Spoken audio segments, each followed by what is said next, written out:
धर्म संस्थापनार्थाय संभवामि युगे युगे। ಹಾಯ್ ಫ್ರೆಂಡ್ಸ್, ಹೇಗಿದ್ದೀರಾ? ಇವತ್ತಿನ ಅದ್ಭುತ ವಿಡಿಯೋಗೆ ನಿಮ್ಮೆಲ್ಲರಿಗೂ ಆತ್ಮೀಯ ಸ್ವಾಗತ. ಮಿನಿ ಮಹಾರಾಷ್ಟ್ರವೆಂದು ಕರೆಸಿಕೊಳ್ಳುವ ನಾಸಿಕ್ ಮಹಾರಾಷ್ಟ್ರದಲ್ಲಿನ ಗೋದಾವರಿಯ ನದಿಯ ದಡದ ಮೇಲಿರುವ ಬ್ಯೂಟಿಫುಲ್ ಸಿಟಿ.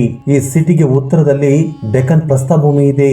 ಗೋದಾವರಿ ನದಿಯಿಂದ ಮುಂಬೈಗೆ ಕೇವಲ 190 ಕಿಲೋಮೀಟರ್ ದೂರದಲ್ಲಿ ನಾಸಿಕ್ ನಗರವಿದೆ. ನಿಮಗೆ ಗೊತ್ತಿದೆಯೋ ಗೊತ್ತಿಲ್ವೋ ಗೊತ್ತಿಲ್ಲ, ಮುಂಬೈ, ಪುಣೆ, ನಾಸಿಕ್ ಅನ್ನು ಸೇರಿಸಿಕೊಂಡು ಗೋಲ್ಡನ್ ಟ್ರಯಾಂಗಲ್ ಎಂದು ತುಂಬಾ ಮುದ್ದಾಗಿ ಮಹಾರಾಷ್ಟ್ರದ ಜನರು ಕರೆಯುತ್ತಿರುತ್ತಾರೆ.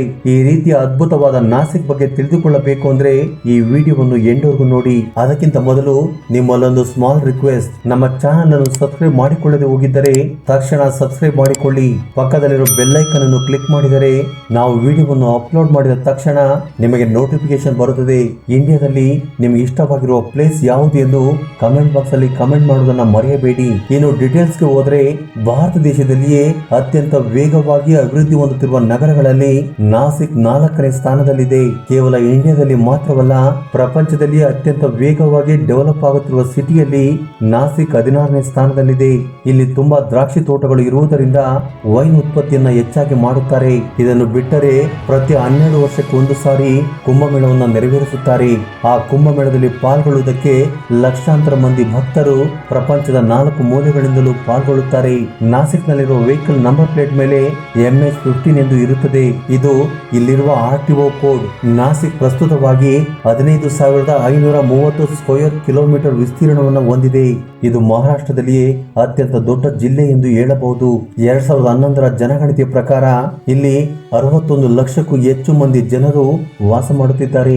ಮಹಾರಾಷ್ಟ್ರದ ಜನಸಂಖ್ಯೆಗೆ ಹೋಲಿಸಿ ನೋಡಿದರೆ ಮಹಾರಾಷ್ಟ್ರದಲ್ಲಿಯೇ 4ನೇ ಅತಿ ದೊಡ್ಡ ಜಿಲ್ಲೆಯಾಗಿ ನಾಸಿಕ್ ನಿಂತುಕೊಂಡಿದೆ.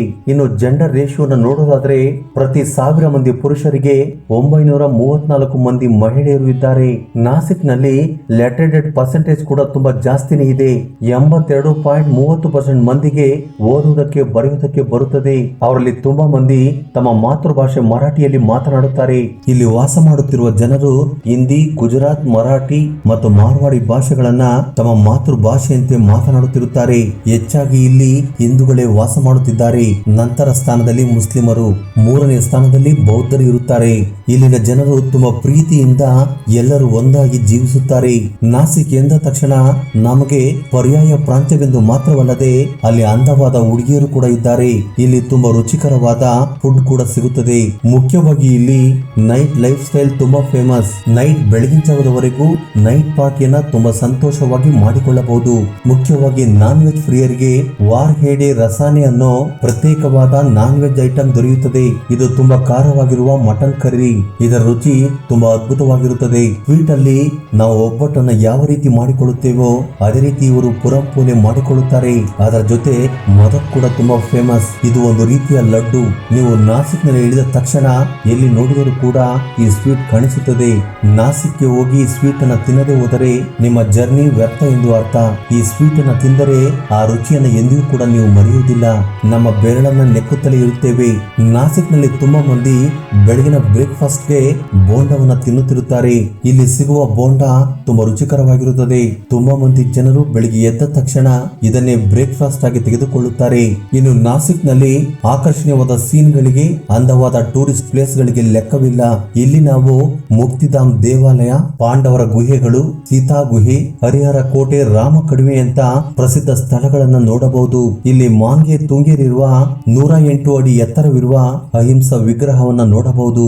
ಅಹಿಂಸಾ ವಿಗ್ರಹವನ್ನು ನೋಡಿದರೆ ಯಾರಿಗಾದರೂ ತಲೆ ತಿರುಗುತ್ತದೆ. ಏಕೆಂದರೆ ಮೊದಲ ಜೈನ ತೀರ್ಥಕರಾಗಿರುವ ಋಷಭನಾಥನ ವಿಗ್ರಹ ಇದು Guinness book of world record ಅಲ್ಲೂ ಕೂಡ ಸ್ಥಾನವನ್ನ ಸಂಪಾದನೆ ಮಾಡಿದೆ. ಇದನ್ನ ಮಾಂಗಿ ತುಂಗಿ ಎಂಬ ಪರ್ವತದ ಮೇಲೆ ಕೆತ್ತನೆ ಮಾಡಿದ್ದಾರೆ. ಪ್ರಪಂಚದಲ್ಲಿ ಅತ್ಯಂತ ದೊಡ್ಡ ವಿಗ್ರಹಗಳಲ್ಲಿ ಈ ವಿಗ್ರಹ ಕೂಡ ಒಂದು.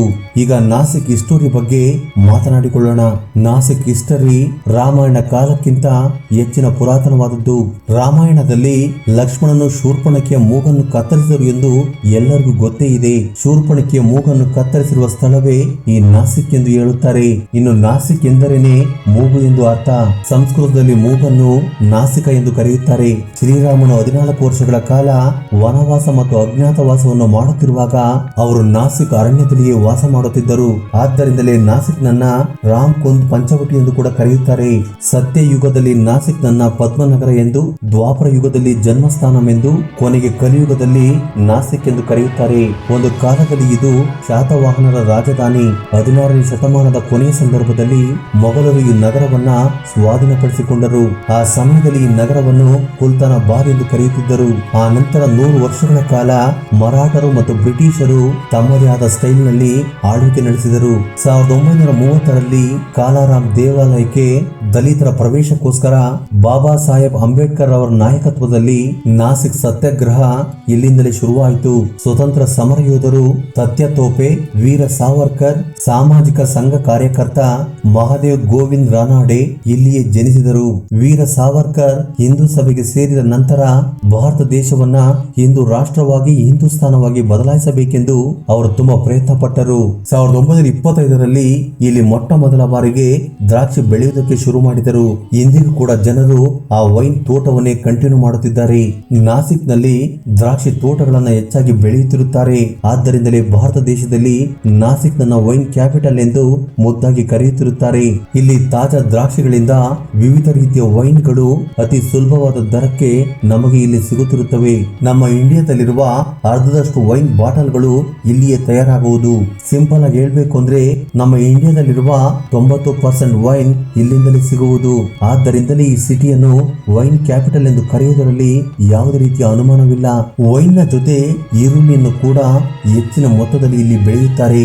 ಮುಖ್ಯವಾಗಿ ಬಿಸಿನೆಸ್ ಮಾಡುವವರಿಗೆ ಮಹಾರಾಷ್ಟ್ರದಲ್ಲಿರುವ ಈ ನಾಸಿಕ್ 2ನೇ ಇಷ್ಟವಾದ ಪ್ರದೇಶ. ಈ ಸಿಟಿಯ GDP $3 billion. Smart mission list ನಲ್ಲಿ ಕೂಡ ನಾಸಿಕ್ ಚರ್ಚೆಯಾದ ನಂತರ ಭಾರತ ದೇಶದಲ್ಲಿ ಅತ್ಯಂತ ವೇಗವಾಗಿ ಅಭಿವೃದ್ಧಿಯಾಗುತ್ತಿರುವ ನಗರಗಳಲ್ಲಿ ನಾಸಿಕ್ ಕೂಡ ಒಂದಾಗಿ ಬದಲಾಯಿತು. ಏಕೆಂದರೆ ಇಲ್ಲಿ ಬೆಳೆಯುತ್ತಿರುವ ಇಂಡಸ್ಟ್ರಿಗಳು ಒಂದು ರೇಂಜ್ಗೆ ಇದ್ದಾವೆ. Hindustan Unilever limited, Kirloskar oil engines ಗಳ ಜೊತೆ ದೊಡ್ಡ ದೊಡ್ಡ ಕೈಗಾರಿಕೋದ್ಯಮಗಳು ಇಲ್ಲಿ ತಲೆ ಎತ್ತಿದ್ದಾವೆ. ಇದನ್ನ ಮಹಾರಾಷ್ಟ್ರದಲ್ಲಿಯೇ ಆಟೋಮೊಬೈಲ್ ಹಬ್ ಆಗಿ ಹೇಳಿಕೊಳ್ಳಬಹುದು. ಈ ಸಿಟಿಯಲ್ಲಿ ಇನ್ಫ್ರಾಸ್ಟ್ರಕ್ಚರ್ ರೈಲ್ವೆ ನಿಲ್ದಾಣಗಳು ಕೂಡ ತುಂಬಾ ಸೂಪರ್ ಆಗಿದ್ದಾವೆ.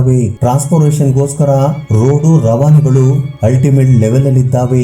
ಭಾರತ ದೇಶದಲ್ಲಿರುವ 10 ಲೈನ್ ಹೈವೇ ಕೂಡ ಇಲ್ಲಿಂದಲೇ ಪ್ರಯಾಣಿಸುತ್ತದೆ. ಈ ಎಕ್ಸ್ಪ್ರೆಸ್ ಹೈವೇ ಸೂರತ್ ನಿಂದ ಚೆನ್ನೈವರೆಗೂ ಇರುತ್ತದೆ. ಇಗತ್ಪುರ್ ನಿಂದ ಹೊರಟು Delhi Mumbai industrial corridor project ಮುಖ್ಯವಾದ ನ್ಯೂಡಲ್ ಎಂದು ಹೇಳಿಕೊಳ್ಳಬಹುದು.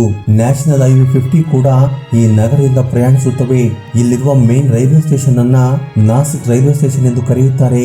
ಇದು ಮುಂಬೈ, ಕೋಲ್ಕತ್ತಾ, ಡೆಲ್ಲಿಗೆ ನೇರವಾಗಿ ಕನೆಕ್ಷನ್ ಕೊಡುತ್ತದೆ. ಇನ್ನು ಸಿಟಿಯಲ್ಲಿ ಗ್ರೇಟರ್ ನಾಸಿಕ್ ಮೆಟ್ರೋವನ್ನು ಕೂಡ ನಿರ್ಮಿಸಲಾಗಿದೆ. ಇಲ್ಲಿ ಇಂಟರ್ನ್ಯಾಷನಲ್ ಏರ್ಪೋರ್ಟ್ ಇರುವುದು ಕೂಡ ತುಂಬಾ ವಿಶೇಷವಾಗಿದೆ. ಸಿಟಿಯಿಂದ 20 ಕಿಲೋಮೀಟರ್ ದೂರದಲ್ಲಿ ಇಂಟರ್ನ್ಯಾಷನಲ್ ಏರ್ಪೋರ್ಟ್ ಇದೆ. ನಾಸಿಕ್ ಒಂದು ಮುಖ್ಯವಾದ ಹಿಂದೂ ಪುಣ್ಯ ಸ್ಥಳ.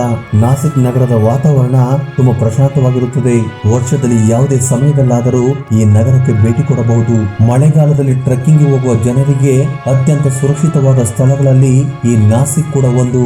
ನಾಸಿಕ್ ನಲ್ಲಿ ನೋಡಬೇಕಾಗಿರುವ ಸ್ಥಳಗಳು ಭಾರಿ ಸಂಖ್ಯೆಯಲ್ಲಿದ್ದಾವೆ. ತ್ರಯಂಬಕೇಶ್ವರ ಜ್ಯೋತಿರ್ಲಿಂಗವು ಕೂಡ ಅನೇಕ ಪ್ರವಾಸಿಗರನ್ನ ಆಕರ್ಷಣೆ ಮಾಡುತ್ತಿದೆ. ಇದ್ರೆ ನಾಸಿಕ್ ಬಗ್ಗೆ ತಿಳಿದುಕೊಂಡ್ರಿ ಅಲ್ವಾ? ಇದರ ಬಗ್ಗೆ ನಿಮ್ಮ ಅಭಿಪ್ರಾಯ ಅನಿಸಿಕೆಗಳನ್ನ ಕಮೆಂಟ್ ಬಾಕ್ಸ್ ಅಲ್ಲಿ ಕಮೆಂಟ್ ಮಾಡಿ. ಹಾಗೆ ಈ ವಿಡಿಯೋ ನಿಮ್ಗೆ ಇಷ್ಟವಾಗಿದ್ದರೆ ಲೈಕ್ ನೀಡುವುದನ್ನ ಮರೆಯಬೇಡಿ. ಜೈ ಶ್ರೀ ಕೃಷ್ಣ ವಾಸುದೇವ. ಧನ್ಯವಾದಗಳು.